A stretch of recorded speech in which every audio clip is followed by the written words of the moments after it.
وعلیکم السلام ورحمۃ اللہ وبرکاتہ۔ جی سجدے میں پڑھی جانے والی دعاؤں میں سے جی سبحانک اللہم ربنا و بحمدک اللہم اغفر لی، صحیح بخاری وغیرہ کے اندر ہے، یہ رکوع اور سجدے میں پڑھی جا سکتی ہے۔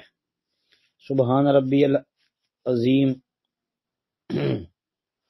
یہ رکوع میں سبحان ربی الاعلی سجدے میں پڑھا جا سکتا ہے، لیکن اس کی تعداد جو ہے، یہ جو کہتے ہیں کہ 3 دفعہ پڑھنا ہے، ترمذی میں آتا ہے، وہ روایت ثابت نہیں ہے۔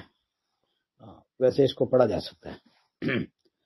اس کے علاوہ اللہم اغفر لی ذنبی کلہ دکہ و جلہ و اولہ و آخرہ و علانیتہ و سرہ، یہ بھی صحیح مسلم وغیرہ کے روایت ہے، یہ بھی سجدے کے لیے ہے، بہترین دعا ہے۔ باقی آپ مزید یہ حسن المسلم دعاؤں والی جو کتاب ہے اس کو پڑھ لیں، اس کے اندر سے آپ کو رکوع سجدے کی دعائیں مل جائے گی۔ السلام علیکم ورحمۃ اللہ وبرکاتہ، اور وہاں سے یاد کر لیں۔